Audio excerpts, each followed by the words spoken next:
Nobody was Bennett. Nobody was Bennett. Not here. How did you get the points, guys? Not since last night.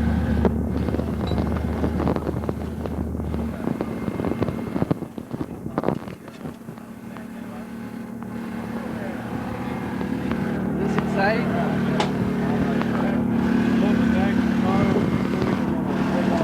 Ron, can you tell us what you're doing there? Huh? Can you tell us what you're doing there? Well, we're just checking the width of these tires or wheels, make sure they meet the requirements. We've got 8 inches right here on the gauge. This wheel is legal.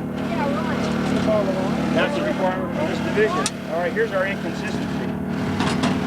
These 3 wheels. Still that. Bob. Huh?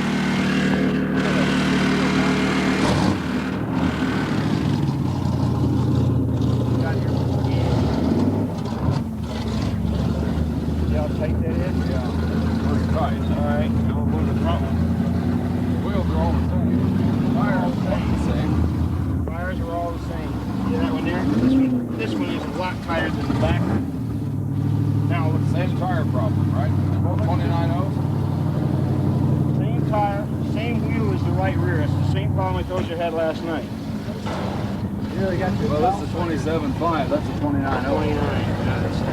That's making the difference. Might be a little bit of air pressure difference too. Yeah. We've got them pumped up real hard right now. Put more air in them, they do get wider.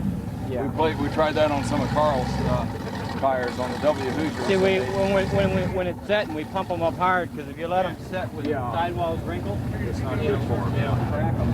Then they won't hold air. Right. We pump them up. That's the difference I see. It's a 27.5 and that's a 29. Our both wheels are 29s on this side. Yeah, that's the difference. It's the tire's a little bit larger and obviously it's got a little more sidewall. And as you all know, tires not good. Isn't that the case? You can buy 10 tires and mount them on 10 identical wheels and they'll all...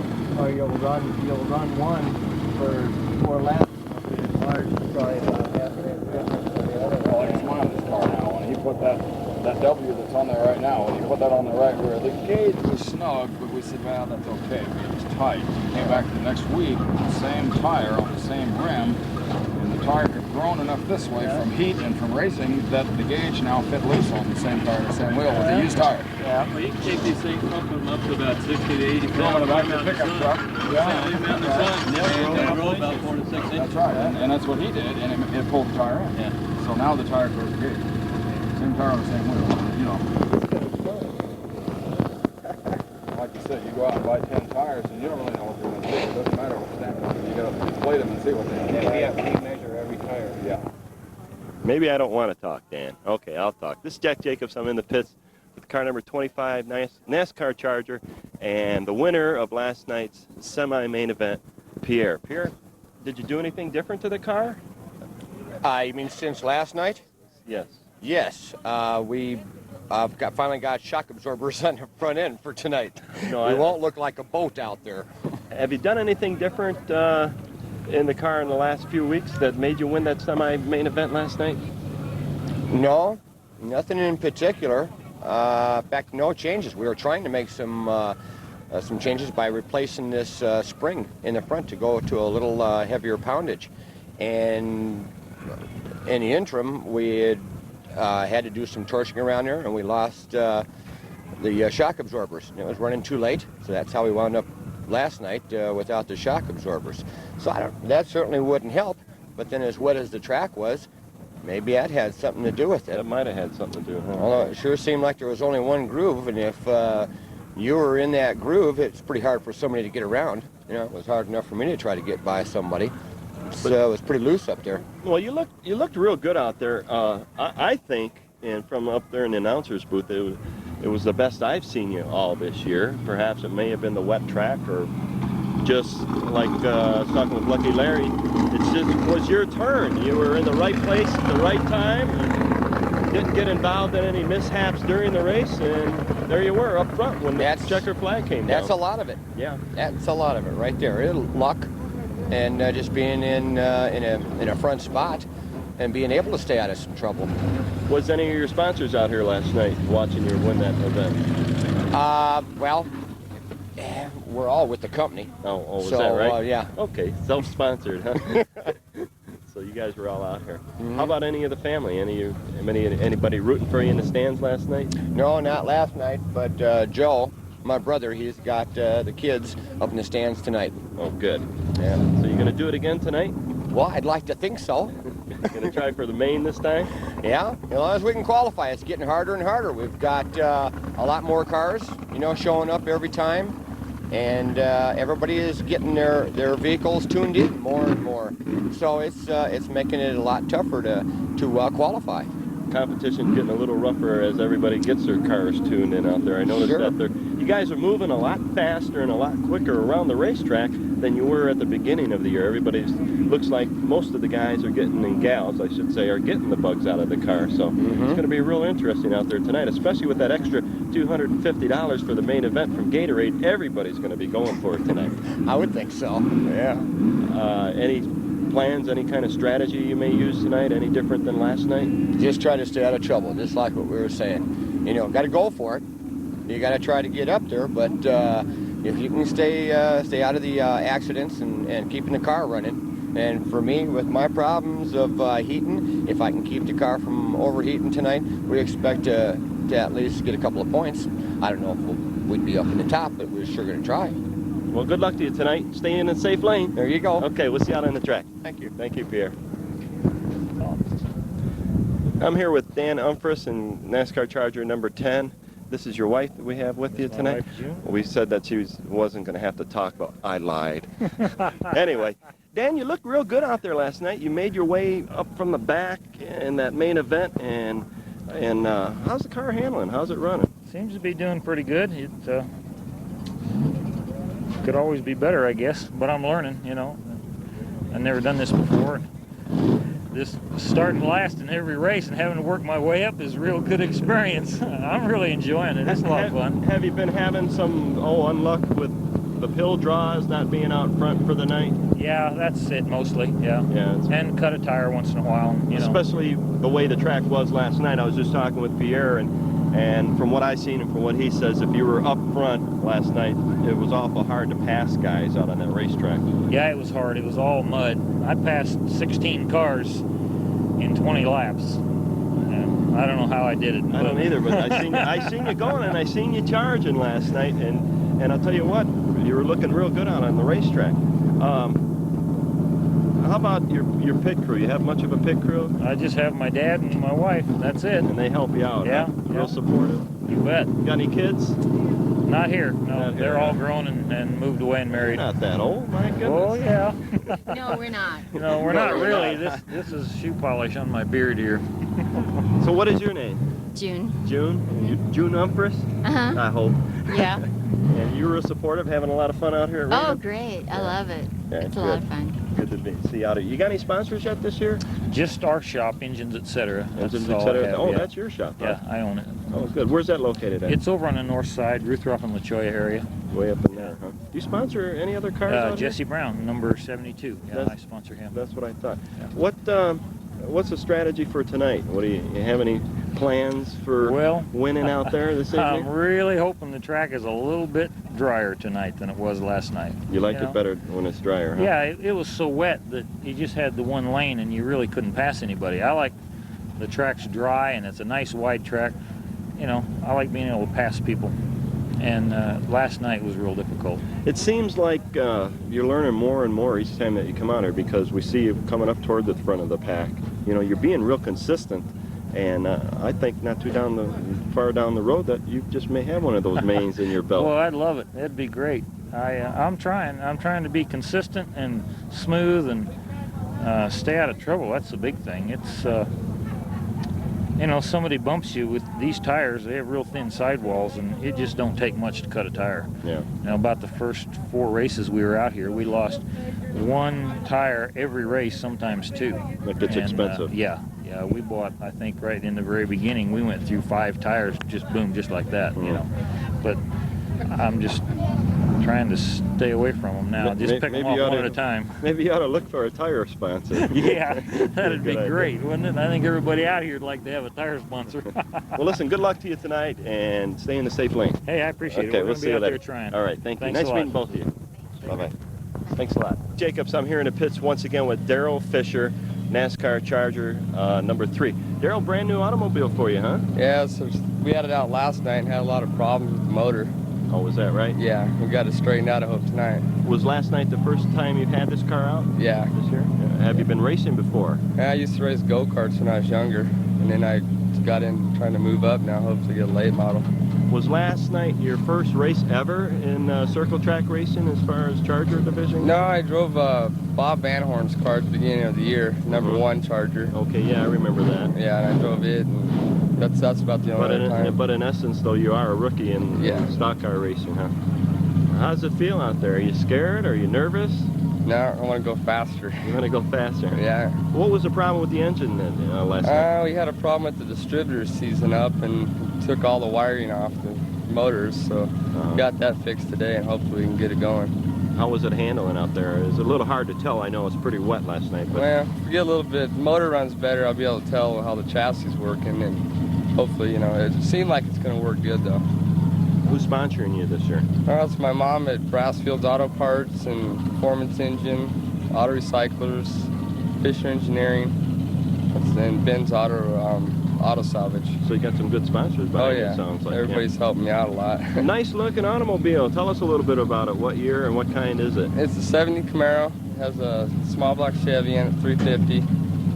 And it's got a power glide in it, transmission. That's about it, really.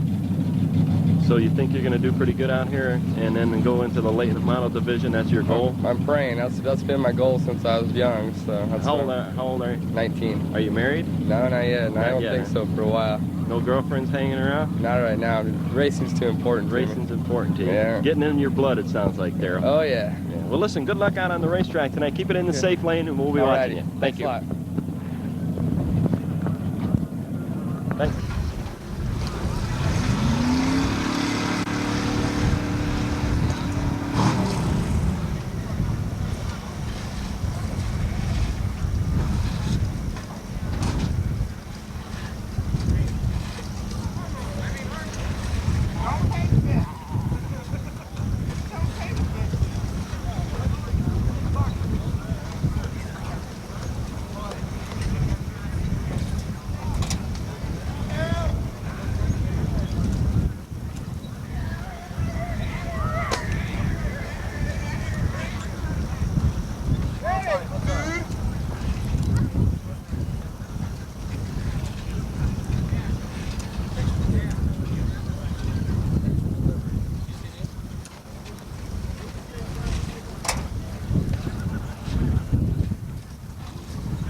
Else tonight. This is an amazing looking crowd.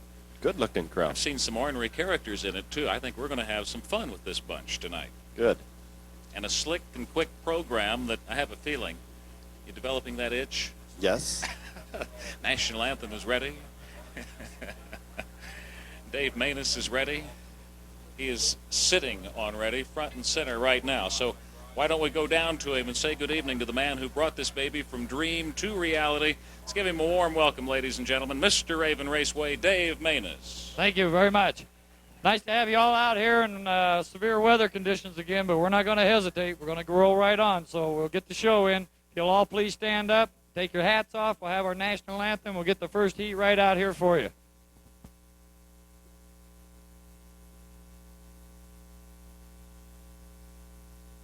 Say, can you see by the dawn's early light,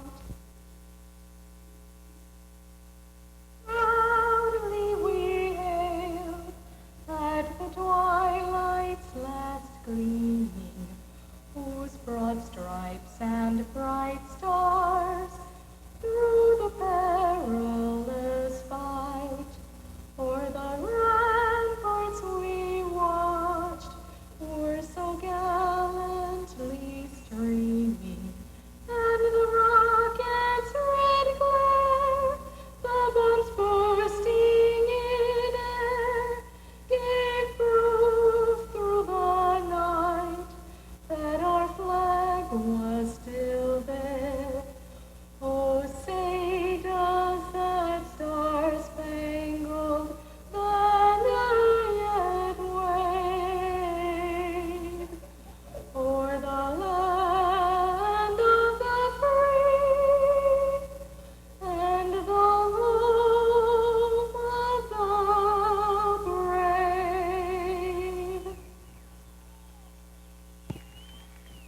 like all you folks to take a look over here in this other tower. For those of you who weren't here last night, we have a new flag flying.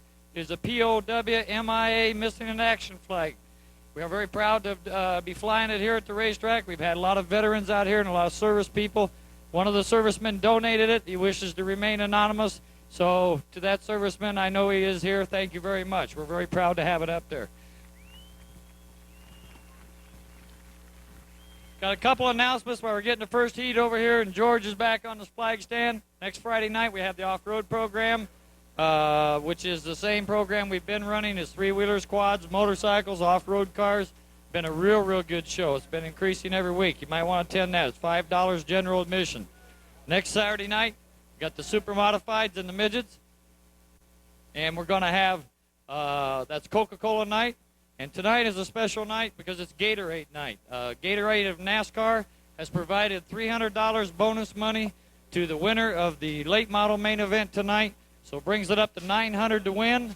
And the Chargers, who receive $125 to win for their main event, will receive a $250 bonus tonight, which brings them up to $375. So it's kind of nice. Thanks to Gatorade. We do appreciate it. It is one of our NASCAR sponsors, and we have some other events coming up here in the future. George, are we ready to go? It's race time. So, Tom, Jack, take it away. Thank you so much, Dave. And thank you, race fans, for coming out here to Raven Raceway, the widest 3/8 in the West. We've got our first heat race for the NASCAR Chargers coming up, Tom. You're kidding me. He's still only charging $1.50 for That's that? right. Holy smoke. Troy Brown's going to be driving 63 for Doug Schoeneck tonight, Tom.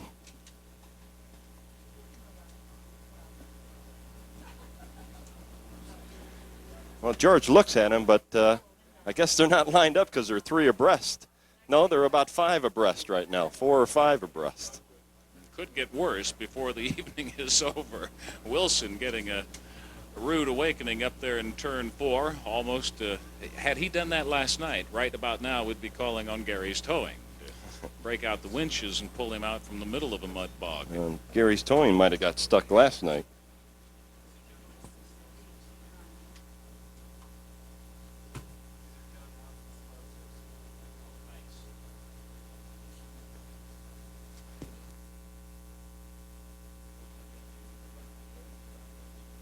So let's see if we don't get the green flag produced here and get them off and running on a Saturday night. And boy, I'll bet they'll just be back to back here. Let's do this, let's do that. Let's see how quickly we can get things done. Look for a brief intermission too along the way. Here we go. We've got green flag racing on a Saturday night with NASCAR Chargers. And some good ones in the field. Boy, there's a tight bunch of them all on a string heading through turn 1, Jack, but they come out of it A-OK.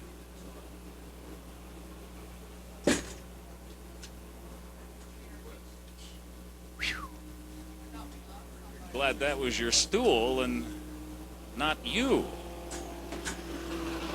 Izzo pulls way out in front right now as he heads into turn 1 and leads him on around. But look at Gordon Sams, Tom, making his way up to 3rd place right now. Jack was so amazed with Izzo's leap into the lead. He leaned over backwards far enough to where finally the bar stool he ordinarily occupies went flying. Luckily, Jack didn't. So you're a Harvey wall banger but once. Harless getting awful close to doing his own wall banging up there outside of turn 2.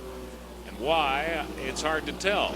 Nobody in the near vicinity, although Gordon Sams right now is closing in on that number 2 machine, the 63 car driven by Troy Brown tonight. Sams making it rather interesting there for 2nd place right now, and Bob Pennington in number 15 always likes to stick his nose into it too if he's got the wherewithal, and well, his last few races he certainly has had. You'll see the wear and tear on the right side of his machine right here. He's been driving assertively and then aggressively, and he's a very confident sort too, so you expect to see him in it as often as he can be in it. And right now he's definitely in this one. Paul Francis in 84 just kissed the wall between 3 and 4, but he's hanging in there. Going to try to ride it out as Izzo brings it by in the blue 2 in the lead, and with an increasing lead now on the rest of the pack. Brown trying to keep it close. Gordon Sams and Bob Pennington also trying to close. They're rounding out the top 4 right now. And who's that? Lucky Larry? Hanging there in 5th, Larry Davis in the 77 machine. Well, that's John Thomas. In the 78 car. The one without scratches on the front end And of it. speaking of him, he just kissed the wall also between 3 and 4. Well, he needed a new racing stripe down that right side of that machine, and now he's got it. Oh, look at Pennington and Sam's battling right now. Used to call him Jammin' JT, John Thomas. Then he gave that up for Gentleman Jim. Uh-oh, he's got some steering problems on that thing. He almost went into the wall just then. The car definitely had a mind of its own there for a moment, didn't it? That it did. So this will close up that gap right now with Izzo way out in front, but not anymore as the yellow flag comes out, which will bunch him up. One of your favorite positions, too, I can gather from your voice. What's that? You like it when they have to bunch up under the yellow, don't you? Well, when the leader gets way out in front, it makes it a little bit more interesting. I think most of us can identify with that feeling. And also with the feeling of the guy who's got that nice, safe, cushiony lead at the time the yellow comes flying. I think we all have that little special pang that goes through that driver's heart. And I can't think of anybody's that went through in a more sinking fashion than Rick Sipes last night, bolting himself into the lead as a thin little streamer of smoke was permeating from the rear end of that Budweiser car. And within a lap or so, it was a big bombardment of smoke coming out of the car, and eventually a blown piston, and he had made a spectator of himself to watch somebody else obviously go on and win it. Now look at Pennington. He's really out here to compete. He's hanging alongside Gordon Sams, but he finally falls back single file on this restart. Yeah, I think he got some words of encouragement up there in the turn, don't you? I think he did too, like fall back behind Gordon. Jesse Brown in 72, Ray Wilson in 79, and Bill Harless in 62. Well, we've got 42 Chargers out on the field, or in the pits right now, or here at Raven Raceway, let's put it that way, and 21 late models, so we beat last night's count. We've got 63 cars here at Raven Raceway for our NASCAR Winston late models and Charger events. We've gone to a red flag. And the reason for that is we need an ambulance in the pits right now.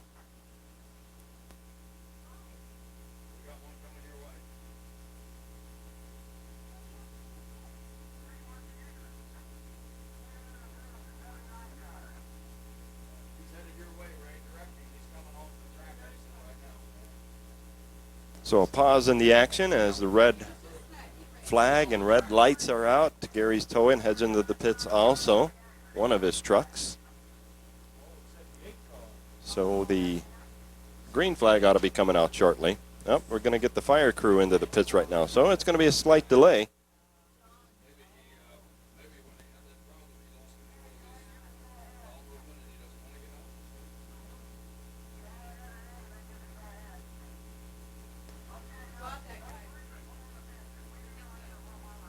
So the experts have arrived on the scene. They'll get a minor problem taken care of down there, and we'll think back to getting these guys flying out here for you. Main event win in this, the Charger division. Carl Trimmer and late models doing it for a 7th time. And not only leading in points here and in the region, but in the top 10 nationally too. So between that and the fact that by car count and people count, you're the leading racetrack in America right now, I think you ought to pat yourselves on the back or give yourselves a round of applause for that. Done it in a scant 4 months, as a matter of fact. Putting Raven on the racing map in yet another fashion. Good feeling, too. The Fergusons were telling me they were doing a show back in Indianapolis a couple of weeks ago. Anderson Speedway singled out Raven Raceway one night for its efforts regarding attendance of spectators and racing automobiles. Been some really good shows. I guess this is our 32nd race date in our first ever 1987 season. And we thank you for making all that possible.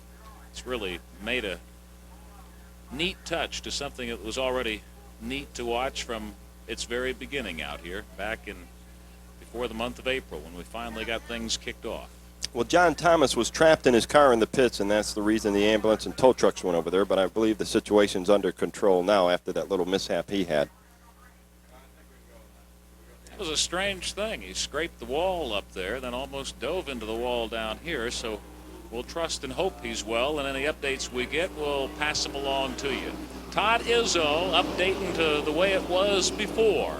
Bolting into the lead, and look who's right behind him. Bob Pennington, your points leader in the Chargers division out here, in number 15. He has now replaced the Brown for second space, and Brown drops off to fourth place now behind Gordon Sams. But Sams may be getting a little high up there in turn 3, a little higher than what he would like to have gone perhaps, but he's able to keep her under control, and he staves off Brown. Now Ray Wilson out of Sierra Vista in that 79 car. Oh, look out, Ray. Is trying to take it on the inside, and he got a real good bump out of it for his effort, too. So Troy Brown falls back in the last place right now as he's bumping and shoving out there. I'll tell you, that was a tough little set there in turn 1. He knew definitely he was getting it from the high side.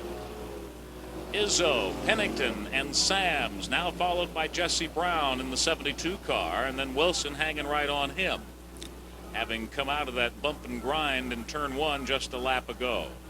Todd Izzo looks exceptionally hard to catch tonight. In fact, he looked real good last night. Look out, Pennington. Up in the wall out of turn 3.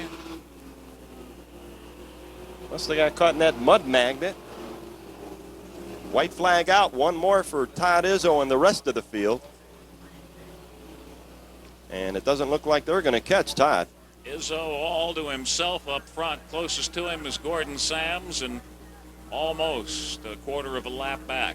Here comes Izzo to the checkered, followed by Sams in the 23 machine, and Pennington taking third in 15 with Ray Wilson and Jesse Brown rounding out your top 5.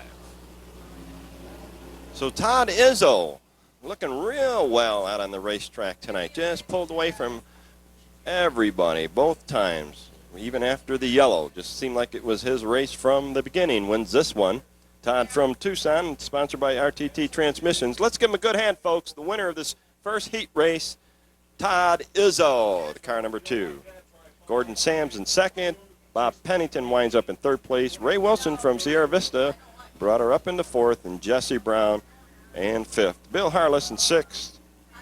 And looks like car number 63, Troy Brown, fell back into last place.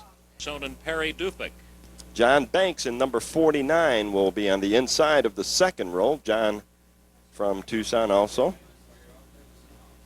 Sitting outside of John will be Lucky Larry Davis in 77. Brian Clayton in 91 from Tucson on the inside of the third row. We've got him a little mixed up. We've got the wrong lineup on him, but we'll go ahead and give him to you anyway. Why not? Don Lord will be piloting number 40. Bob Langston in 45. Your winner back from last night in 69 on the outside of the fourth row, Tucson and David Henken. Colin Germain in car number 7 bringing up the rear. And Barry Foster, the last one in this field of 10 in the triple deuces, 2-2-2. So Banks, your pole sitter, leads them around turn number 4. Off before they come, and George Camp gives them the green flag, and we're back in the racing again. George Banks unable to control it off of the pole position. Harry Dufik in number 14 giving him a good charge on the outside and snatching it away from him. Well, they're all bunched up right now as they head into turn number 4 and out of 4, Tom. It's anybody's race still early in the game right now. Dufik looking pretty good, but look at John Banks go. Banks decides to let those rubber bands expand on this time around, and he's put himself right back where he was to begin with Dufik. Now looking up from second place, Brian Clayton in 91 is currently running third. Lucky Larry has got that double 7 punched up there to fourth place, and Colin Germain in number 7 running fifth. Your top 5 so far here in your second Charger heat race of the evening. Banks looking good in that Ford. He sure is. And John looking for a win out here at Raven. And perhaps this just might be the one he's looking for. But look at that. Brian Clayton moving on up in the second place right now. And Germain also bumping along into 4th place, trying to close it up on John Banks. Here comes Banks, your leader, with that much of a lead on that 2nd place car right now. Brian Clayton in 91, who has closed awfully fast. Let's see what he can do to the leader, John Banks, down the back straight. Lap number 4 going into lap number 4, so we'll be halfway through this one, Tom. Well, let's see if Clayton can get any kind of a move mounted here, going to the lower edge of that groove. He's unable to do so on this go-by. It's still John Banks in the lead. Colin Germain running along in 3rd place. Banks holding it on the outside, and Clayton holding it on the inside as they come around turn 3. And look at Banks going way wide. Opportunity for Brian right now. Can he take advantage of it? But no. And he's going to have to be awfully careful of a hot charge in Colin Germain, who's right on his tail. Is he going to try it there? Yes, in fact, he is, but he won't get the job done. Banks squeezing him off just before taking it into turn 3. And it looks like Banks' groove is toward the center of the track and on the outside in the corners, and he's doing very well. I thought Brian was going to catch him, but he just can't seem to get up in there on the inside of him. 6th lap of 8, so it is nearing the white flag portion. And for Banks, it's a question of, can I do it? Can I hang on and preserve this, or is something going to sweep me out of here and allow that guy breathing down my neck, Clayton, or Germain for that matter, to cash in? But so far, that's not happening. It's John Banks leading them into the final traversing of turn 1. Turn 2, still in the lead. He'll be coming up on a slower car, but I don't think it'll affect them unless it happens right in the midst of turn 3. Oh, look at this, Tom, right down to the wire. Uh-oh. Although Clayton cuts it awfully close there, trying to get back in. And I think Banks is going to be able to just sweep him out of there in turn 4 and go on to the checkered flag. What a whale of a finish in this one, and unexpected to say the very least, but some very heads-up and alert driving by John Banks. And heads-up and alert driving by Colin Germain. He's seen what was happening up front there with Banks and Clayton, and he just sort of held back until the last moment and wound up in 2nd place.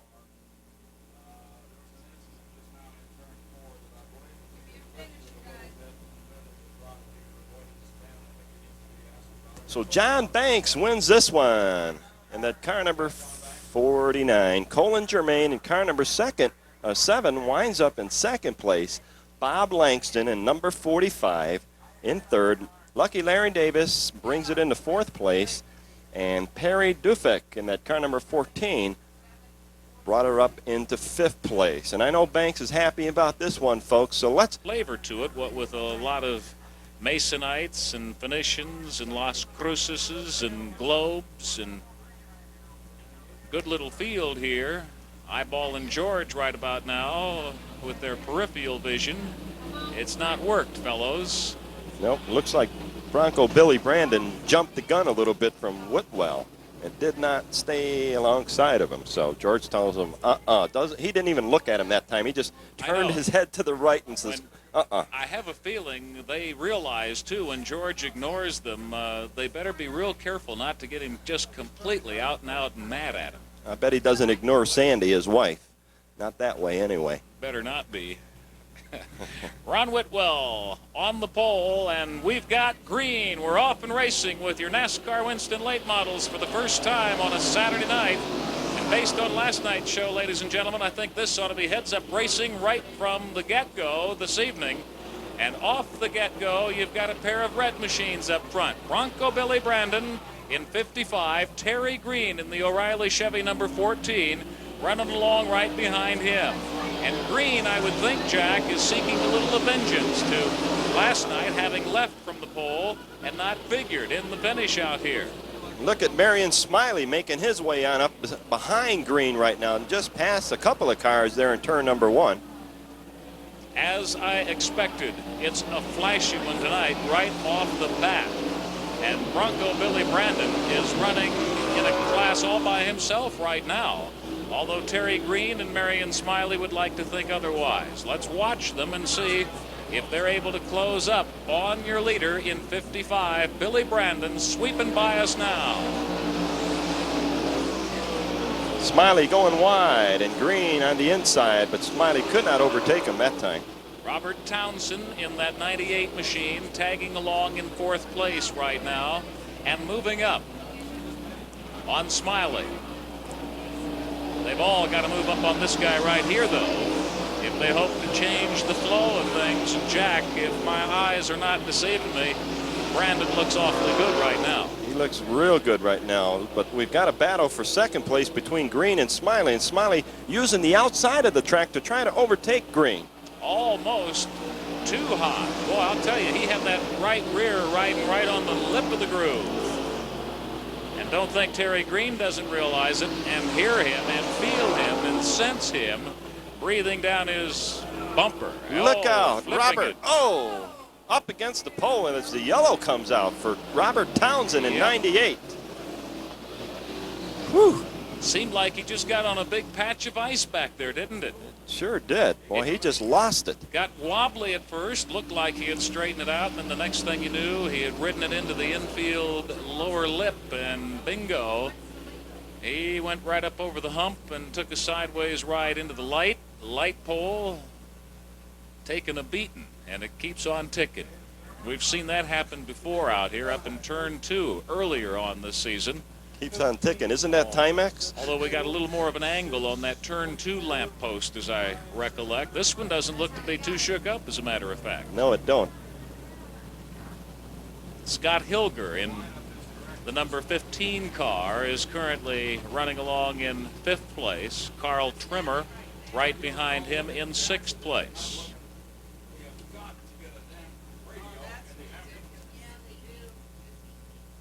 As Townsend mixes it up with the light pole back there, but I don't think there's going to be too much damage to the machine or any injuries to worry about. Just one of those weird situations where it got itself lost almost coming out of turn 2. Looked like it had been corrected, maybe overcorrected. Hard to tell from this direct sideway angle to it, but all of a sudden up over the lip and into the lamppost he goes, and so that'll slow him down temporarily. But boy, as we had sensed before this one kicked off tonight, Jack, these guys are running full tilt.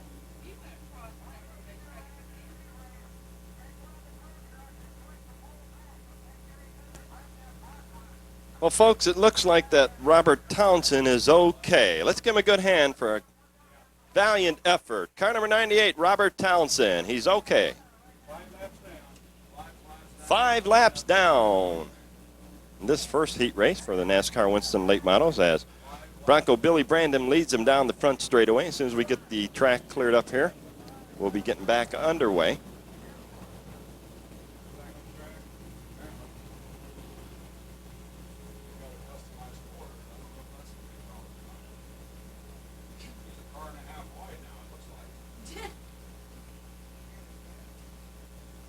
So while portions of it are moist and damp down, you can see how dry it gets quickly up there in the infield area. And do you believe it? He's going to be back in this one. He's got a wing now. Good one, Tom. Good one. Come out next Saturday night, might be able to sneak it in as a wing super modified. Make all the appropriate changes under the hood and the power plant area. I suppose he could get away with it. A winged supermodel. A winged late model here at Raven Raceway. Glad to see you back out there, Robert. I wonder what that is seriously going to do to the control aspect. We will find out. Especially doing a power glide out of turn 4, let's say, or out of turn 2. Well, let's keep a close eye on him and see what develops. They'll get the green here in all probability. George Camp wants to call it a night. His back is killing him, I'm sure. Let's see what happens right off the top here. Bronco Billy has had it all his way thus far. 5 laps down into our first heat race here this evening for these guys. So time is rapidly running out as 26 retires himself to the infield. Jim Brassfield out of here for the time. Brandon continues on in the double 5s. Terry Green continues to hang on to second place, and Marion Smiley consistent in third place. Now there's Trimmer putting the move on in turn 2, and he gets the job done, moves from 5th to 4th place in this one as the white flag tumbles for Billy Brandon. Green, Smiley, and Trimmer in that order into turn 1. Trimmer trying to close it up on Marion Smiley, can't get it done. Smiley, in the meantime, skirts by the O'Reilly Chevy machine of Terry Green out of turn 2 and down the backstretch. Billy Brandon, can he hang on? Yes, he will, over Marion Smiley, who made it awfully interesting there at the end. And how did you see it for third place, Jack? I seen Terry Green, but we'll have to get the officials' report. But Terry looked like he had just a hair ahead of him. Oh, look out there. Oh, Smiley almost got broadsided by Green. Ooh, the race was over, fellas. What a chase at the end. A good one all the way through, but boy, at the end, it was just unbelievable. Billy Brandon keeping the double 5 up front. Marion Smiley making a swallacious charge in that 9 machine to close things up. Terry Green in number 14 taking third. Carl Trimmer 4th place in 74. And Phoenician Steve McGuire rounding out the top 5 in that 24 boat. Well, let's the number 4 machine of Steve Neff. Off of 4 they come. What do you think, Tom? I think we've gone racing already. The green is flying per George Kemp. And speaking of flying, Pierre says, here, let me fly you, Ed, up into turn 1 and give you the challenge of coming from behind. And John Watson, who set up a real interesting spinning crash situation, has now vaulted into second place, heading up into turn 3 where he began it all in a unique fashion last night. And now Watson right into the lead here in the very early on of this one, passing them all by and doing so in a flash in that brilliantly painted, I don't know, lilac, lavender, whatever, with Pierre now having dropped off and content for the time in second place. Butch McCleskey running along in 5th place right now with that very identifiable missing front left fender. He's easy to spot and trying to close things up, eventually catch that guy right there, John Watson. His spin last night did not create any instant trouble for these other guys, but in going around him wide enough to stay out of trouble, they got caught in the magnet. And suddenly two of them went up into the wall, and then 2 of them come along and crashed into them, and what had been a pretty clean evening suddenly got a little bit soiled. But Watson right now looking real good up front and all by himself. Pierre and Bennett, the closest to him right now. Ed Fine in 71 is running 4th. McCleskey, as we mentioned earlier, in 5th place and trying to better that, but unable to so far, as this guy here, John Watson, runs away from the pack. He's in his own little world right now and hoping none of these guys behind him screw up. Steve Neff really starting to make a move right now, Tom. He just passed the car number 71, Ed Fine, and he's headed for Bennett right now, and Pierre. Pierre thinking about being about a half lap back here if things don't improve vastly and quickly, as John Watson just keeps padding to his lead and time rapidly running out in this one. And it's still Pierre, then Bennett, the closest to your leader, but as I mentioned, almost a half lap back.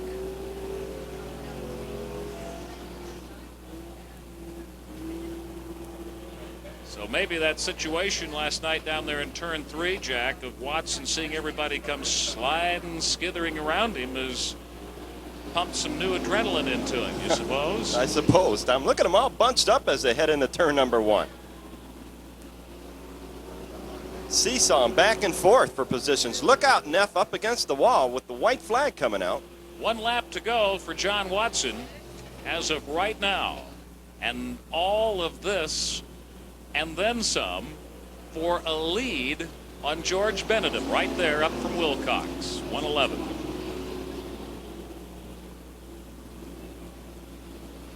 Looks like John Watson's got this one in the bag as George Camp holds up the checkered flag, and he does. John Watson wins this one. Bennett holding on to second. It looks like Neff back up in the 3rd place right now, and he does. Bennett winds up in 2nd, Neff in 3rd. and we'll have to give you a report on that. I didn't see who come in 4th place. It was close.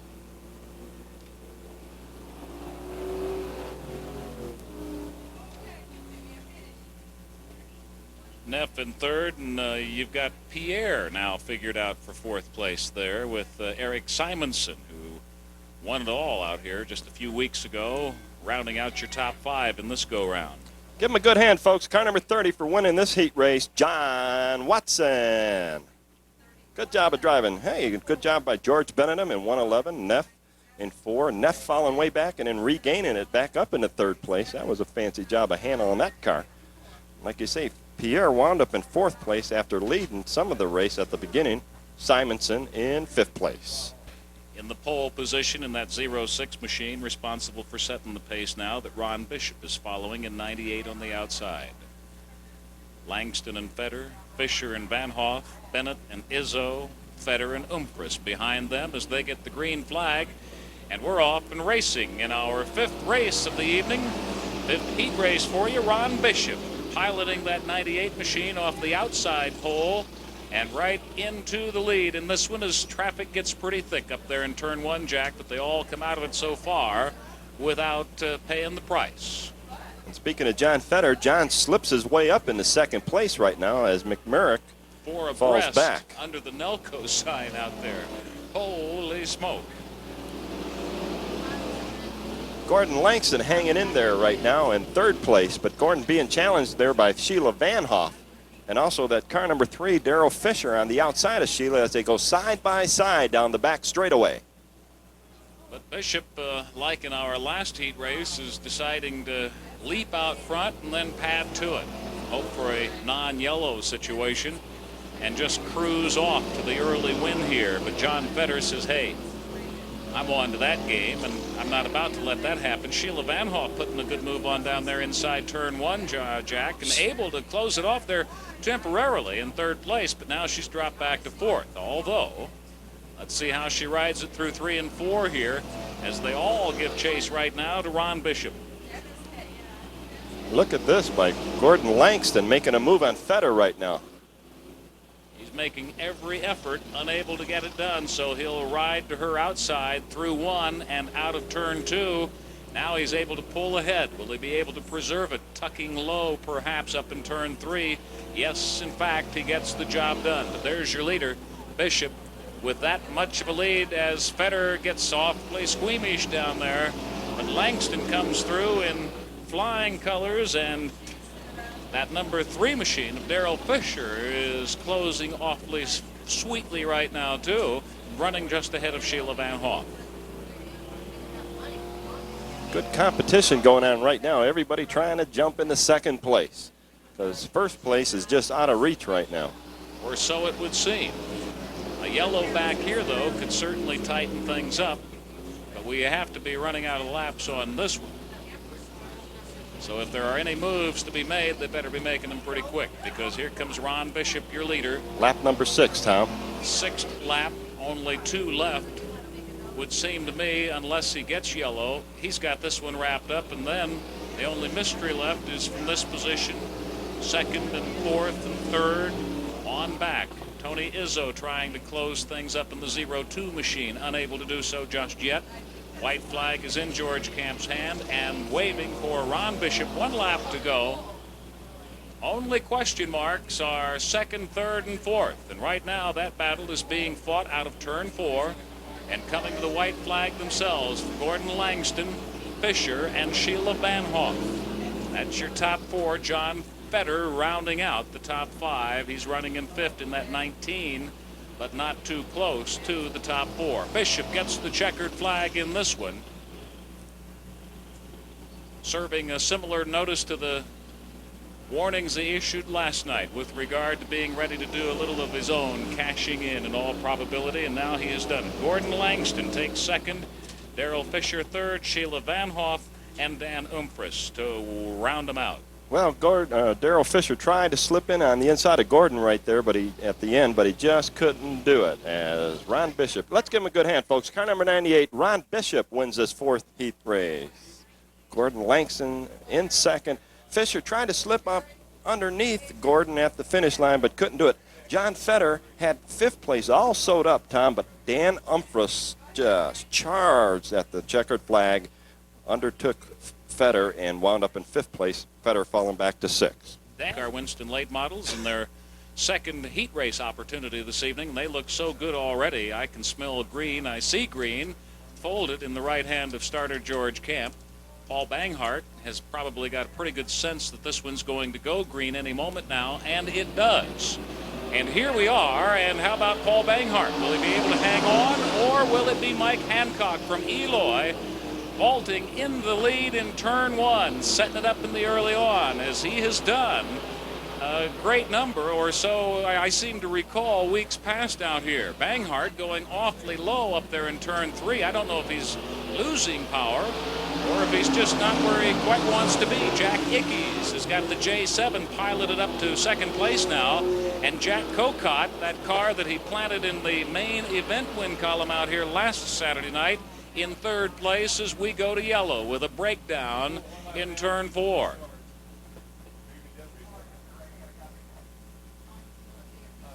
So just as quick as we get off to a dashing start, we dip out the yellow. But Hancock stood on it in the early on and got the early lead snatched away from the likes of Paul Banghart and Jack Cocott, although Cocott was closing very rapidly coming out of, he was just heading into turn 2 when the yellow struck. So we really didn't get a chance to see a whole lot of him. It's going to be an interesting restart, however. Looks like Throckmorton there in B52. Yes, it is. Didn't even have him lined up. But he's lined out right now as he heads into the pits. Yeah, he was in this little space. Was he? And now he's out of there. Okay. Taking the premature hike that these guys, needless to say, do not like to take. But like baseball players and the other athletes, that'd be an interesting question one night. What is that? Are race drivers athletes? That is a good question. They had that if golfers were athletes, and some of them admitted no, that they do not work out. But this is a very physical sport, especially on these humid nights. I would think the wiser ones of these probably do have a little weight program going for them, if for no other reason than, as you just alluded to, Jack, so that you don't have to succumb to the heat, because we do get hot out here. It was 99 at the start of racing tonight. No way, guys. Not quite. Not quite. Well, evidently it's a complete restart with Banghart on the pole position. So they're going to just restart it just like it was the beginning of the race. Well, let's see if Hancock can do the same thing he did earlier on then.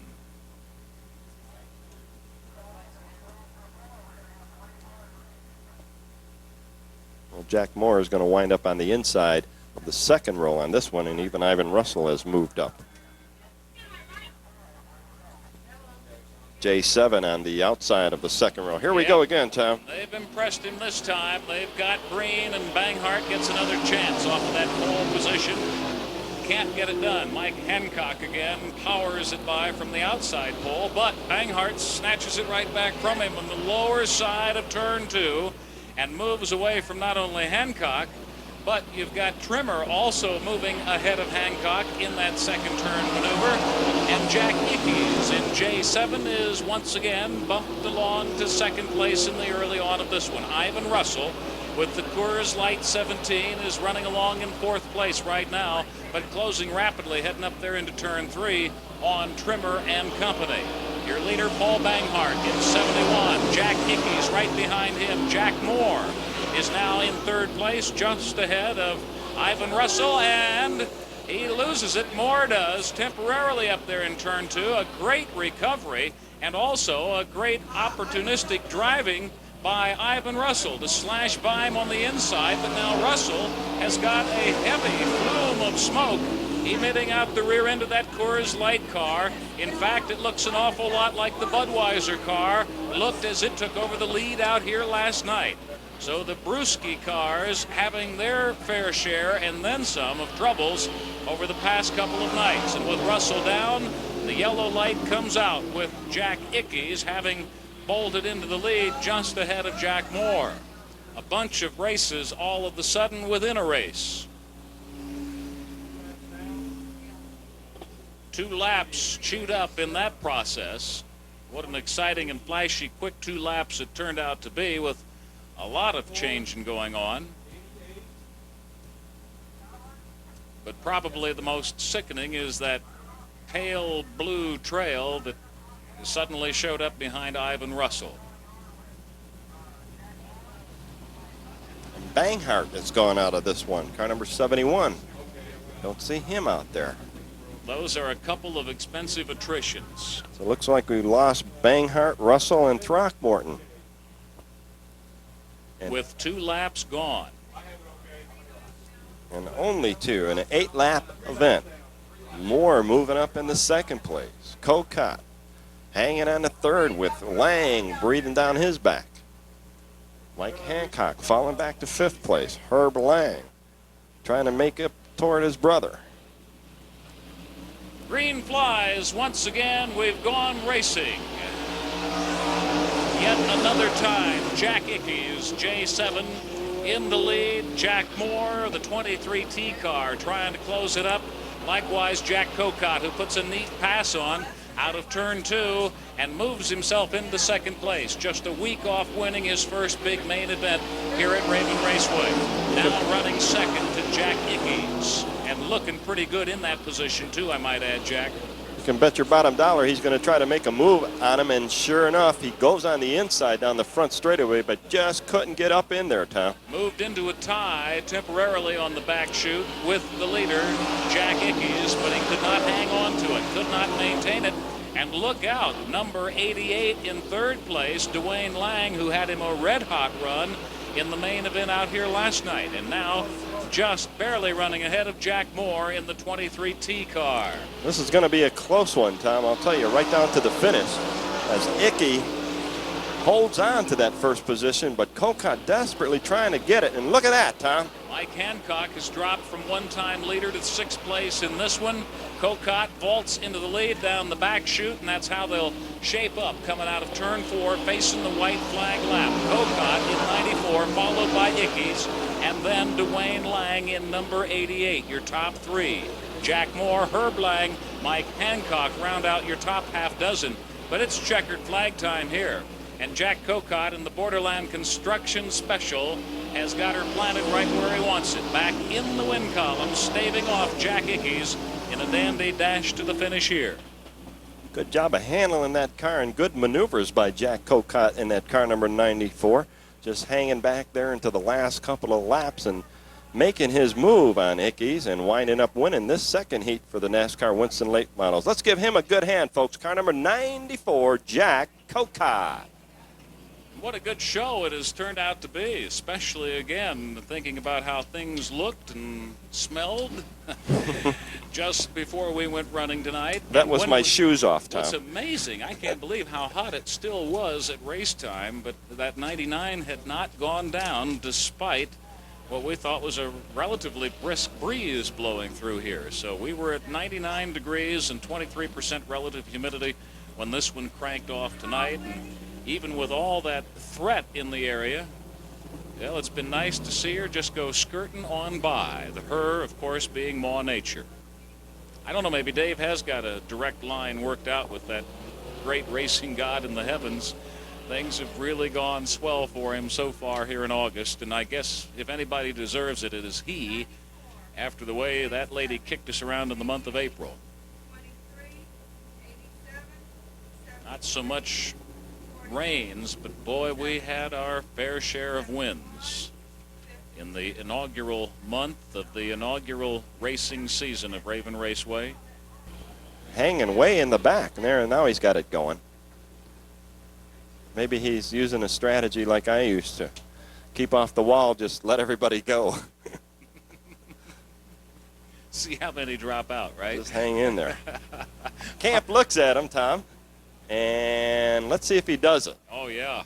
We've got green. We're off and running finally in our semi-main event of NASCAR Chargers. And Jack looking umbrous, try to put the early move on Jesse Brown up in turn 1 on the outside. Oh, and he does. gets the job done. He owns the lead in this one by the end of turn 2. Jesse Brown looking up the gun sights, though, in second place. Now he's dropped back to third place, getting passed along the back straight. So up front, Umfras in 10. Eric Simonson closing hard in 97, though. Now he tries to do a move similar to that last lap by the guy he wants to go around, and we've got one drifting high and wide under the Budweiser sign, but I think everything's okay up there. One gone a while down here in turn 4, but if he gets out of there soon enough, we won't have any problem. The yellow flag is prepared, but not yet flying. And I think we may have evaded that action, although we've got a couple of them limping around out there. 40 has now retired to the infield. Oh, look out here in the front straightaway. 5.95, losing it a little bit, but got it back under control, Tom. But we've got one up on the berm on the inside of turn 4. And a whale of a dust devil down there in that fourth turn as well, with Jesse Brown and Eric Simonson battling it out up front for the lead. Brian Clayton hanging pretty close. Dan Umfras putting a real charge on in this semi-main event for NASCAR Chargers.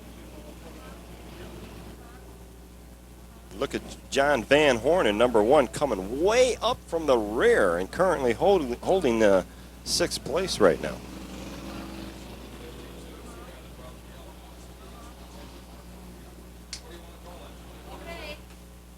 Still very early on in this semi-main event.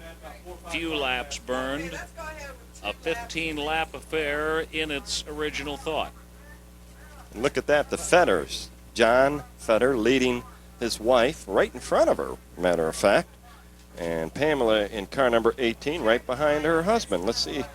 That's going to be interesting to see what happens once the green flag comes back out again.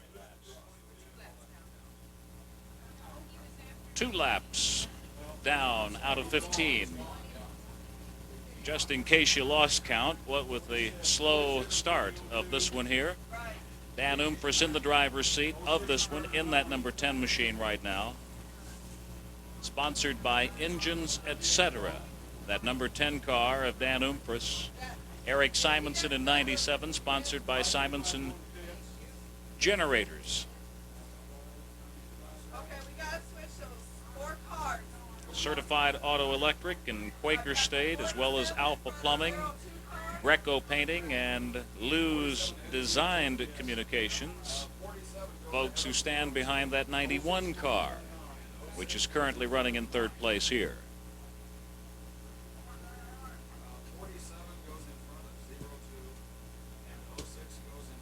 So 13 laps remaining in this one, Jack, when we get the green flag back.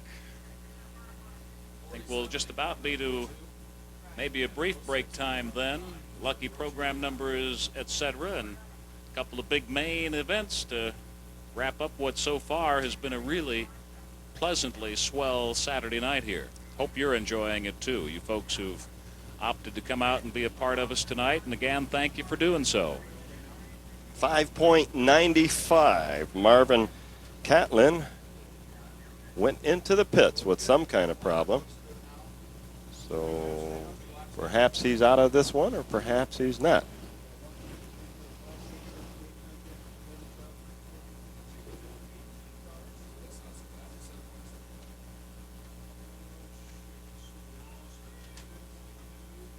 $18 of them left out there in the field right now, out of 24.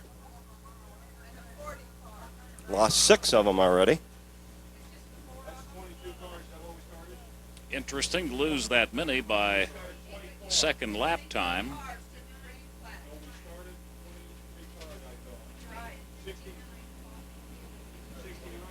But that is a part of the sport as we get the green flag and we go racing once again. Here they come out of turn 4. Umfras and Simonson going side by side into turn 1. Simonson on the high side and losing some ground back now to Umfras, who's able to stave him off in that lower portion of the groove. Terry Gibson heads it into the pits with a problem. Not another one.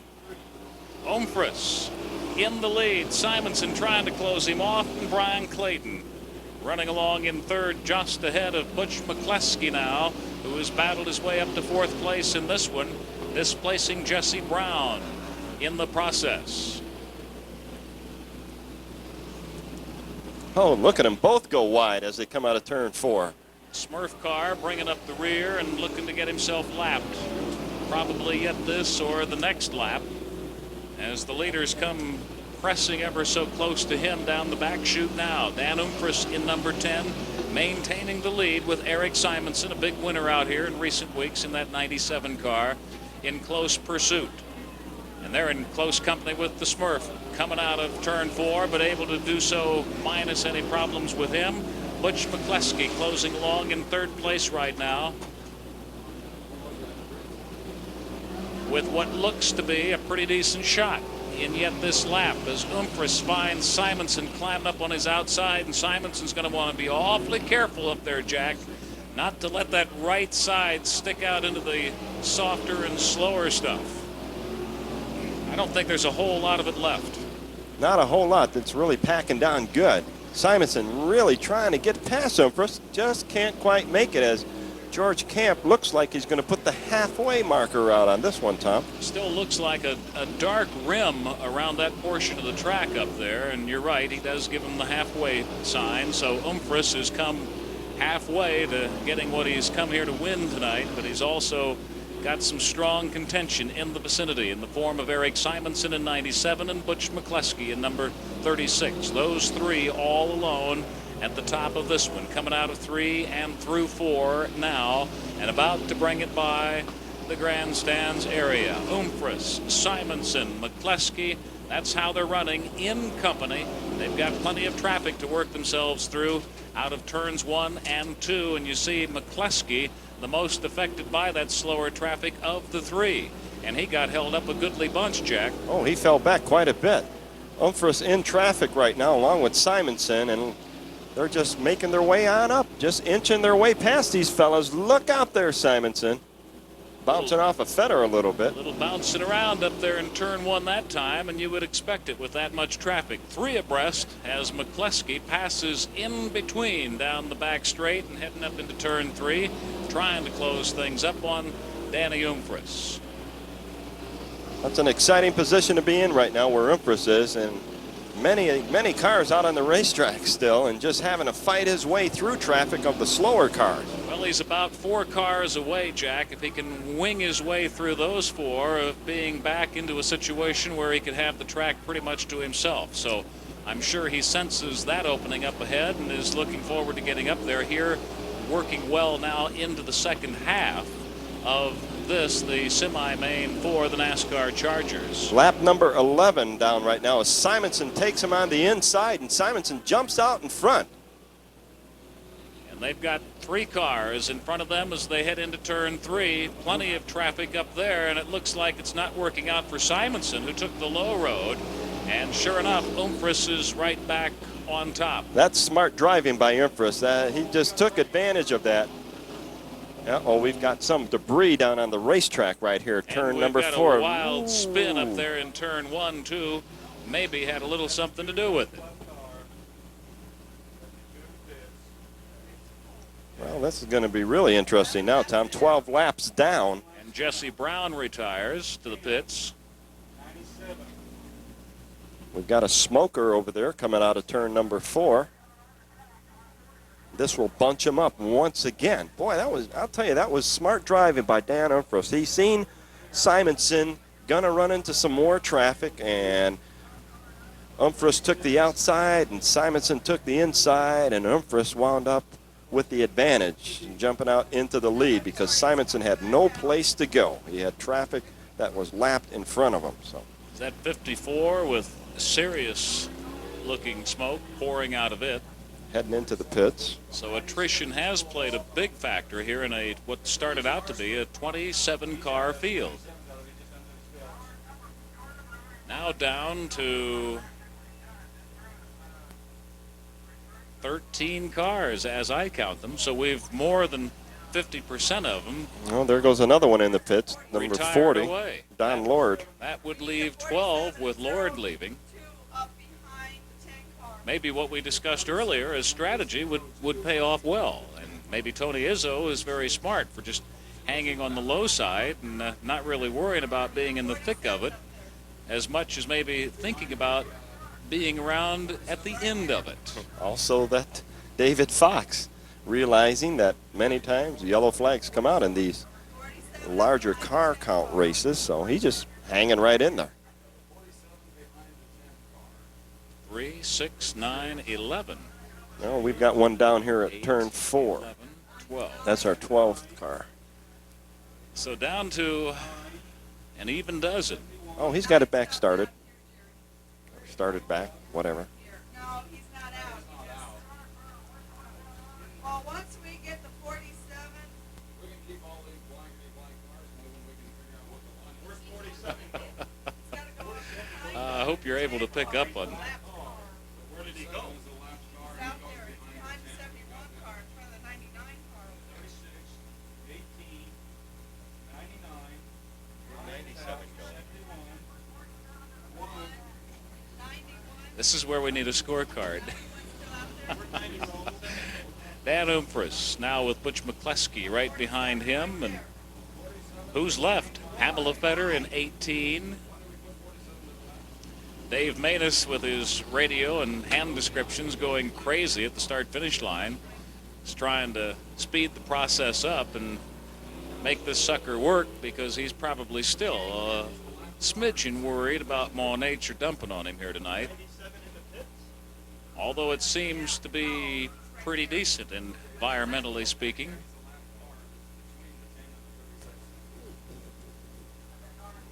I wasn't listening to you, Tom. Did you notice Eric Simonson on the back straightaway, or was currently in second place? And he just seen him. He's over there in the back straightaway up against that pole, and he just kicked the tire. And I don't blame him because he looks like he's going to be out of this one, and he was in second place. So McCleskey's going to wind up in second when this race continues. Well, that's how they're stacked now. Umfris, McCleskey, Fetter, Ed Fine there in the 71 machine. I guess they're getting sorted out with Larry Artman in 99 next in line to the officials' satisfaction. Dave Manus whipping some of his last hand signals on them to get them shaped up, and I think maybe they're in fairly close proximity to being the way they are supposed to be now.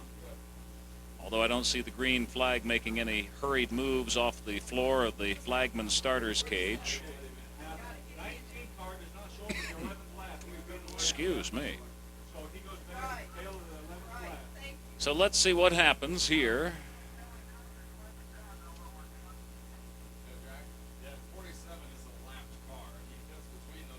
47 is a lapped car that should be fitting between those two. That's correct, yeah. 71's in fourth. 71 is in third. Third? And they'll do at least one more. No, 36 isn't a lap car. Oh, I'm sorry. Yeah. I'm sorry. Vanhorn in one is in fourth, right? The 47 machine is a lapped car and not in second place. McCleskey's 36, even though starting third, is in second place. Now that Simonson has taken 97 to the pit field, and unless Simonson can make a rapid return, well, no, he hasn't even left yet. He's still sitting up there in the infield, apparently with a tire problem. And not a whole lot left in this one, Jack. And we'll be a race fan for the rest of this one. Made a spectator of himself. A spectator, I shouldn't say a fan. In one fell swoop. The green flag is in George Camp's hand. He wants to go racing. You want to go racing. We do too, and we've got our way. Here we go again. Still working on your NASCAR Charger semi-main event with Dan Umfris in the lead and Butch McCleskey. Wishing he could get by that 47 and start chawing away on the lead car himself. Let's see what he has to do to get the job done. He's going to try it on the outside, down the back straightaway. See if he can get the job done and maintain that second place.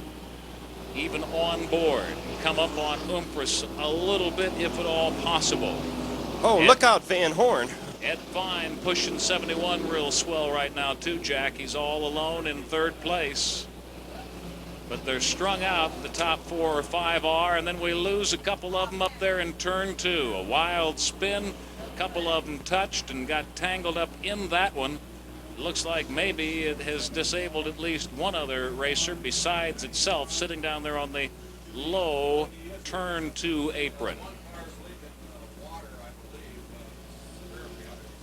One of the officials saying that water is being profusely pounded out the front end of that car. I presume he is referring to the one parked up there in turn 2. 18, Feder was able to slide by that. I think they actually touched machines up there. I think she got a little wobbly as a result of getting into that. Looked for a moment like she might have lost power, but luckily for her and her race fans here, Blue 18 is back into the fray of this one. Now, Vanhorn just pulled into the infield right next to Simonson, and it looks like one of those cars is smoking over there. And I don't mean a cigarette. And remember, too, that could be dust. It's just being worked up by the machine itself, or Well, that says, looks like it's lost a radiator. steam. And a steaming driver. Dan Umfris in the lead. Butch McCluskey right behind him. Then Ed Fine in the 71 machine. That's how they are stacked up right now, with Brian Clayton in 91 in 4th place, as we look to go back to racing green here.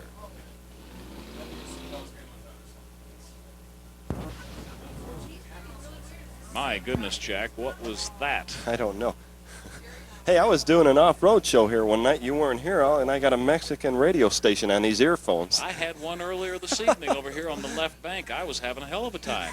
I was trying to answer a question you had prompted all of a sudden, and I was getting KXEW, or one of those guys, in my left ear, plus all the noise that ordinarily fills this room up here, and for a second I thought I was in the twilight zone.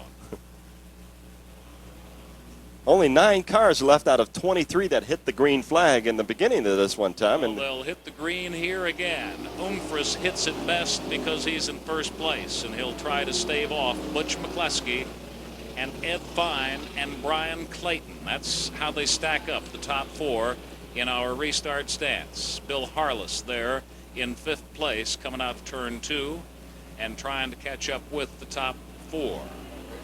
Let's see if he can get it done. Let's see if McCluskey can get it done on the low side of Umfris here.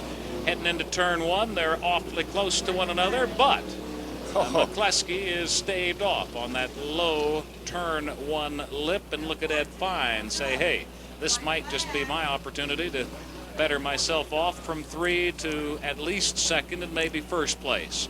We've got white flag flying for Dan Umfris in that number 10 machine, and McCluskey and Fine and Clayton. No change in how they're running the top 4. Make that the top 5. Bill Harless still in 5th place in that 52 machine. Well, this is going to be right down to the wire, because McCluskey's going to try to get him on the inside. Sure enough, he does. Look at this, Tom. Checkered flag for, who's it going to be? Umfris! By a fender over Butch McCluskey. What who a suddenly develops finish. a puff of smoke up there, and just in the face of Ed Fine, and to turn 1. So an exciting wrap-up, Jack. A photo finish. Boy, I'll tell you, right down to the wire. Hey, folks, let's give him a good hand. Car number 10, Dan Umfris. Engines, etc. car. Butch McCluskey really pouring it on at the wire, but Butch lost him by about a half a fender length. Ed Fine winds up in 3rd place. Brian Clayton in that car number 91 in 4th place. So your first 4 cars will be back out here for the main event for the NASCAR Chargers. That little close makes me wonder if maybe it's not time to take my old heap over to Engines, etc. Make it a little more potent for its daily pokes on North Campbell.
field with the checkered flag, so we'll get you introduced to your starting grid for the NASCAR Winston late models from the back of the pack, Jack. Okay, in the car number 26, all by his lonesome tonight in the rear, sponsored by Wiley E. Coyote Racing Team, the famous Sam's Tavern, Miller Lite, Finley Distributing Company, A1 Automotive Paint and Supply, Competition Fuel Systems, Larry Shaw Racing, Performance Engine and Machine, Arizona Crank, Brassfield Auto Parts, car number 26 from Tucson, Jim Brassfield.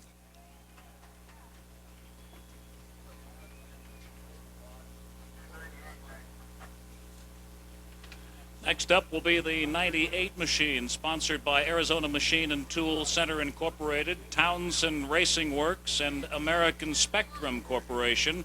The 98 machine of Tucsonan Robert Townsend.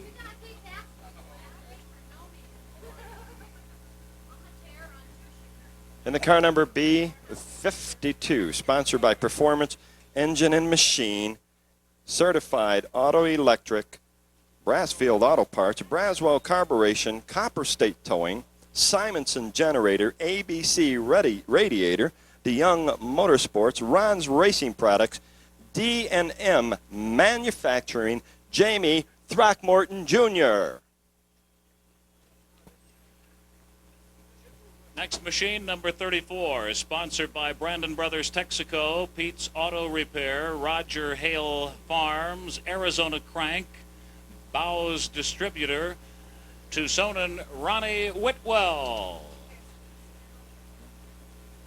In the car number 71 from Tucson, sponsored by George's Automatic Transmission, Certified Auto Electric, Dick Pennell's All Exhaust, Cactus Boat and Shoe Repair, car number 71, Paul Banghart.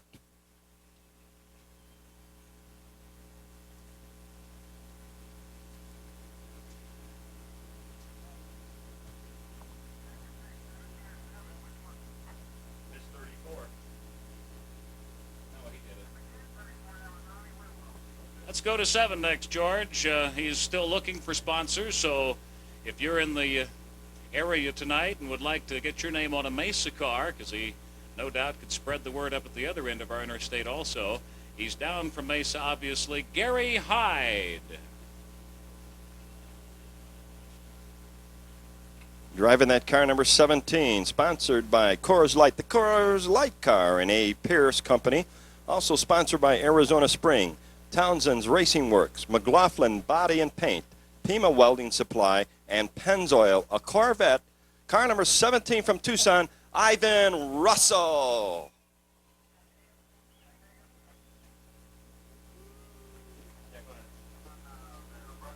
The 48 machine, sponsored by Frontier Towing, Parts World, ACI, and C&T Tire.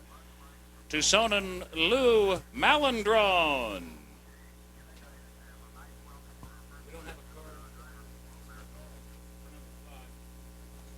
All right, driving the car number 5 tonight from Globe, Arizona. His first time down here this weekend, sponsored by Budweiser, Golden Eagle Distributors, Cobra Tire, Bud Light. Racing since 76, a 30-year-old fellow with 3 kids. This is a new car. It hasn't raced yet, but this weekend, car number 5, Wes Meeks.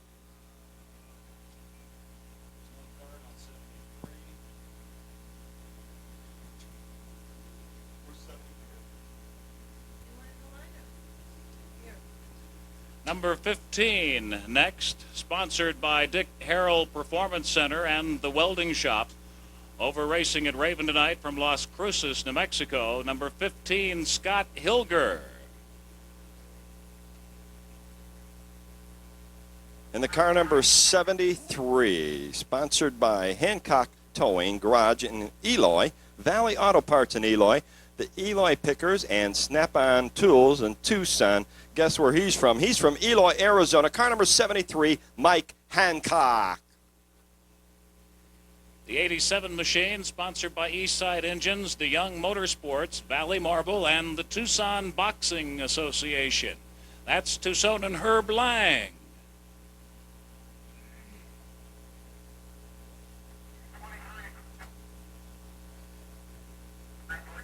In the car number 23, oh yes, a nice-looking automobile from Tucson, sponsored by Sanavir Rockin' Material, Georgia's Automatic Transmissions, Hoffman's Dairy Queens with a couple of locations at Sarnoff and Broadway, and Golf Links in Pantano. Car number 23, Jack Moore. The 24 machine down from Phoenix tonight, sponsored by Crusher Service Company and Twin City Wire Cloth of Phoenician Steve McGuire.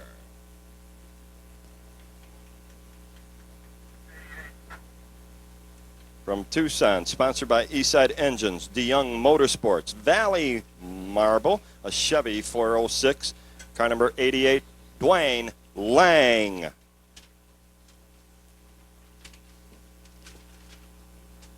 The Blue Circle West car, number 74, also sponsored by Performance Engine and Machine, Danny's Racing Apparel of Amarillo, Texas, Braswell Carburation, the Spirit of Vicky Lynn car of Tucsonan Carl Trimmer.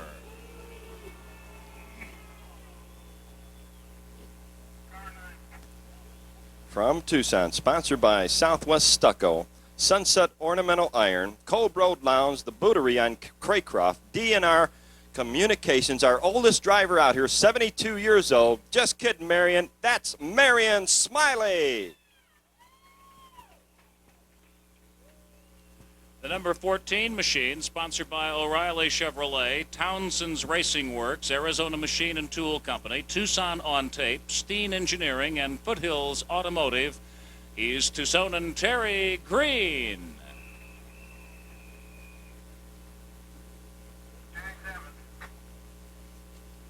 In the car number J7 tonight from Phoenix, Arizona, sponsored by Miracle Square Apartments in Tucson, Arizona Custom Engines, Parts Place in Casa Grande, J7 Jack Ickes.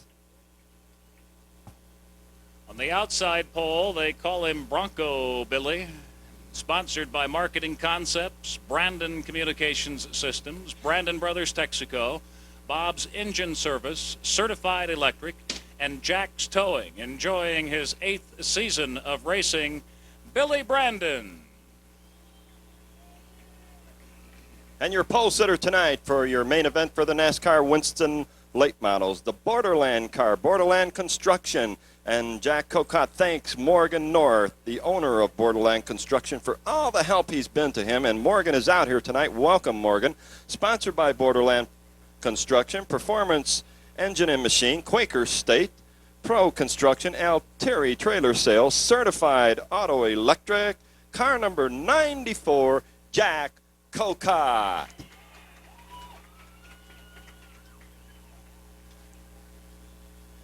And our beautiful pace car, a convertible tonight from Rawlings Chrysler in Plymouth, our pace car.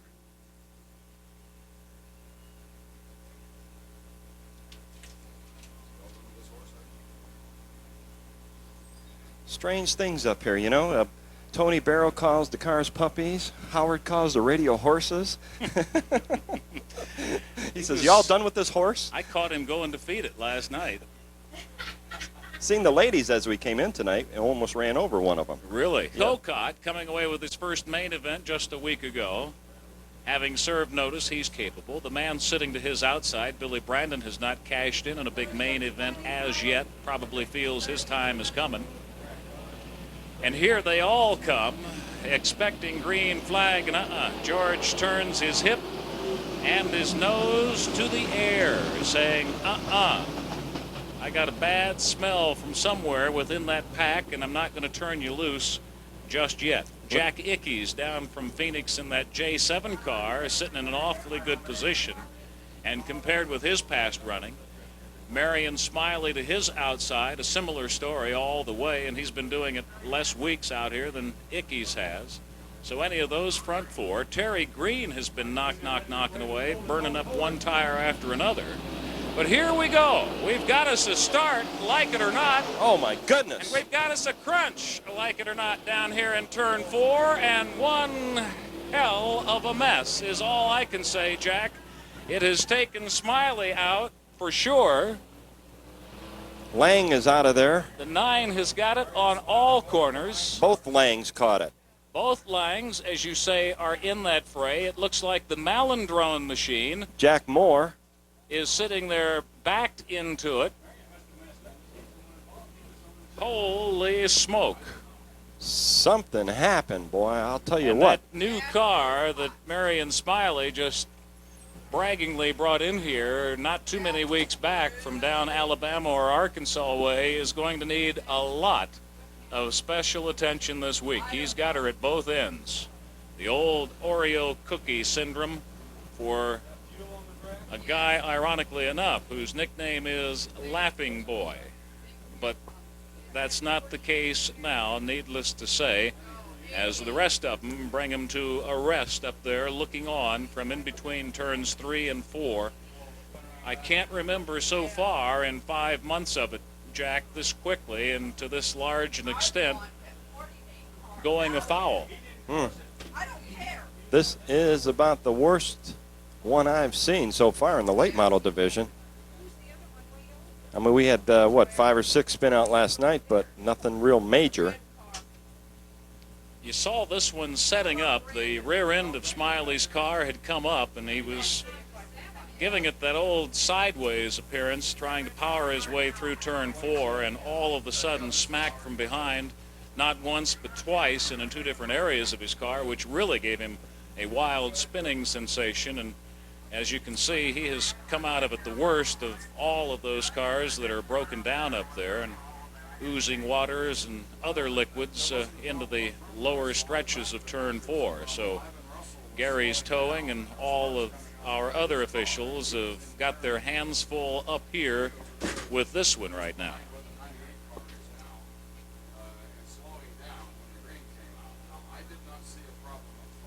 Marion out and surveying the damage.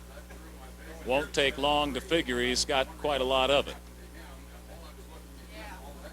And even your stool fell over this time. Jack Moore's whole front end looks to have received some wrinkles. So the fish hooks of Gary's towing will take Herb Lang's machine away first. Look at the sheet metal on that thing. He's had a number done on the front of that. Well, perhaps it's okay, though, Tom. We have had an old saying way back when in racing, and it still goes. It's only sheet metal many times. It looks worse than it is. We'll have to find out a little bit later from Herb Lang in number 87.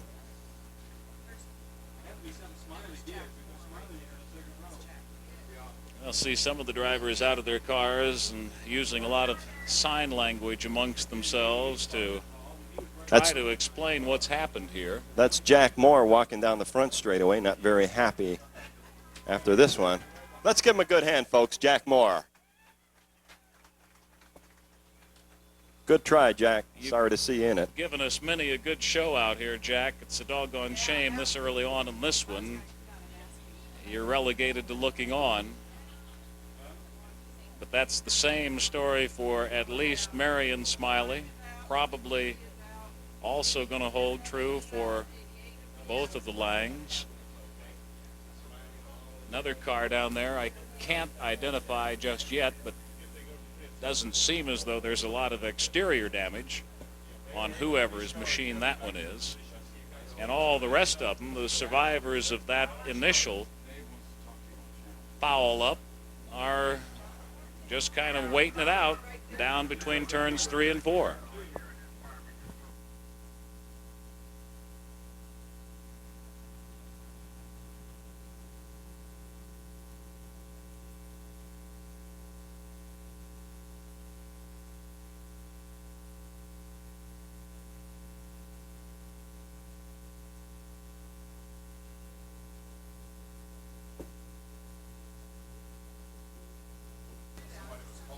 Well, George, we'll be going down to you in just a second.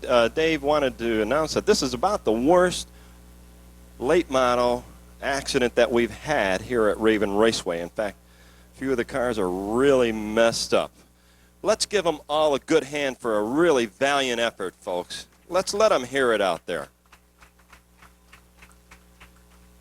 Okay, we've got George Camp on the front straightaway, and George is going to talk with Jack Moore right now. Go ahead, George. There we go. Jack, first, everybody wants to know in the grandstands, are you okay? Yeah, everybody come through that all right. Looked like something broke on the 9 car, and there just wasn't no place to go, and everybody was still on the hammer, so it kind of messed up a few cars. I know with just Baylor looking at your car, you probably won't make the end of the main, but basically you think you'll be out for the next time? Absolutely. We'll get it together somehow. We got another car to back it up with. Let's give a round of applause. That's Jack Moore coming up and giving us a chance to talk to him. Back up to you. Thank you, George. And thank you, Jack Moore. Appreciate you putting on the great show that you've always put on out here, along with the rest of the fellas. He'll be back. That'll pump a little more adrenaline into the old blood system when he comes back, too, and that ought to make for an interesting future out of him. They're trying to decide exactly how to go about straightening out what's left down there. I see they have pulled Moore's machine away from Smiley's now.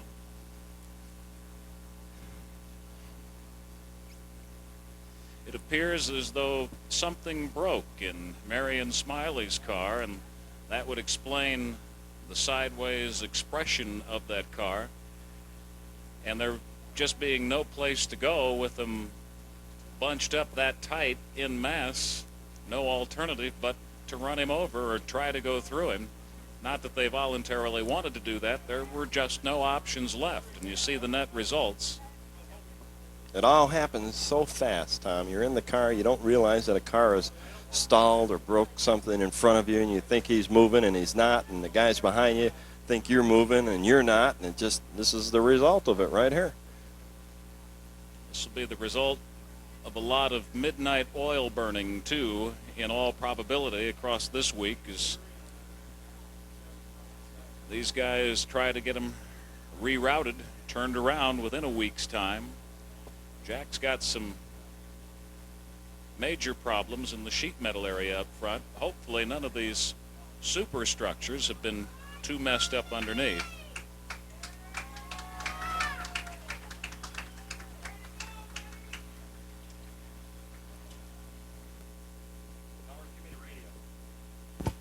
We got power. You're on.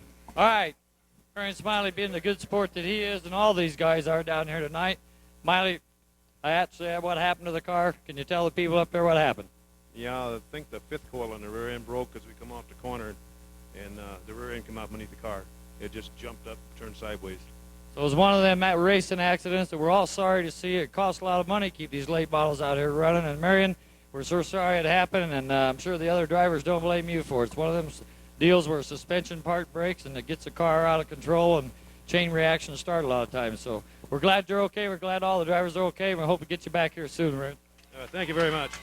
How about a nice round of applause for good sportsmanship? Marion Smiley, as good a sport as they come down that motorsport racing pike. Bob Lutes right there, the owner of that Southwest Stucco car. Thanks to Bob Lutes for supporting Marion Smiley in his racing efforts out here at Raven. If it weren't for these marriages between the owners and the drivers, what would we have? About the same thing we had for the last few years. I tried to answer that one time, but no revving. Threw a curve at me. No burning the petrol. No racing on Fridays and Saturdays in our town. And Lord knows that was a long enough dry spell. So good to have it back, even when occasionally you got to reach into the pocket, so as to speak, and pay the price like these guys are paying right here. But the rest of them sitting up there between 3 and 4, just thankful and thanking their lucky stars it wasn't their number that was up tonight, knowing that at some night down the road they will be in the misfortunate position of being behind a broken part. And just as things are cutting loose at full tilt, hilter-skelter, and it's bound to happen. They all know it. They all come prepared for it. All of them try to avoid it. The more successful ones eventually do prove that they avoided more of them than the others. It is a tough, tough sport. They've got some fuel out on the racetrack, Tom. As soon as they move the Lang car out of there, they're going to go ahead and burn it off.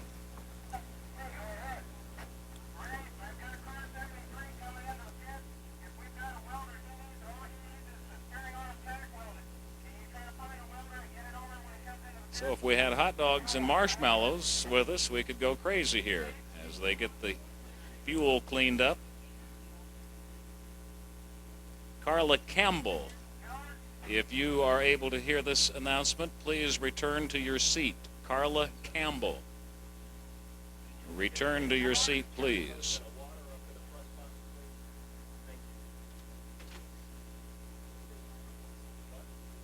Dwayne Lang's machine getting a push assist from Gary's towing. The one we haven't been able to get the glasses on because of the angle and the glare of the glass up there turns out to be Mike Hancock's Eloy 73 AM machine, Jack. Well, Dwayne gets some happening under the hood and heads to the pit field under his own power to get some further relief in this situation. Hancock will have to be towed out. Got her running, huh? Now they're burning that fuel right now. Look how clean that fuel burns. That's not alcohol. And we'll have to wait until we get that all burned up before we get back under the green. And after this one, we got the main event for the Chargers, so a lot more racing coming your way.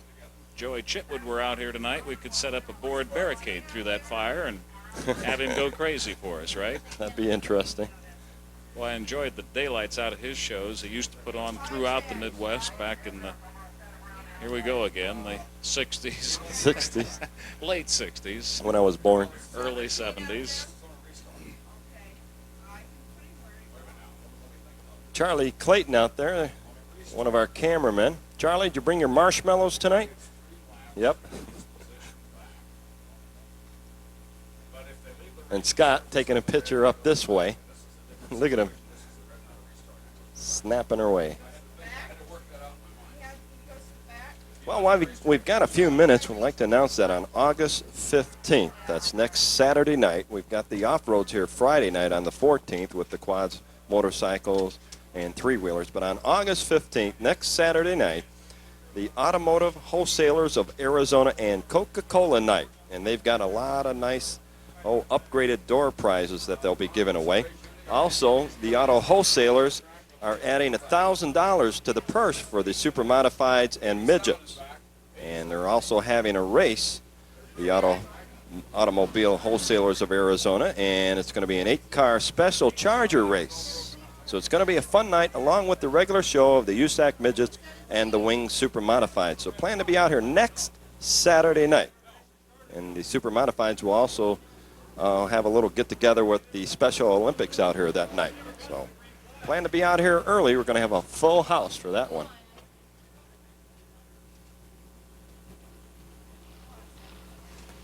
I noticed, Tom, that little dwarf is for sale. Number 7. That's a 32 Ford sedan. It's powered by a Suzuki 1229cc.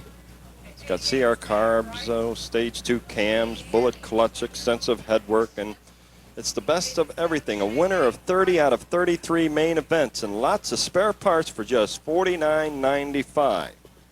That's $4,995.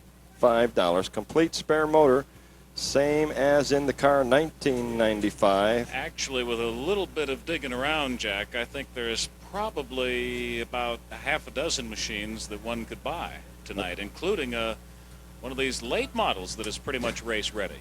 Oh yes, there are a few for sale. And of course the Chargers are a claimer division. So if you got $1,500 in cash and you'd like to claim a Charger before the main event, head on over to the office with your $1,500. And good luck. How about you a cherry Coke, Tom? Oh, thanks. That was sweet. We needed a little something up here. It's really, with our air conditioning going down yesterday and obviously not being fixed in time for tonight's show, I think maybe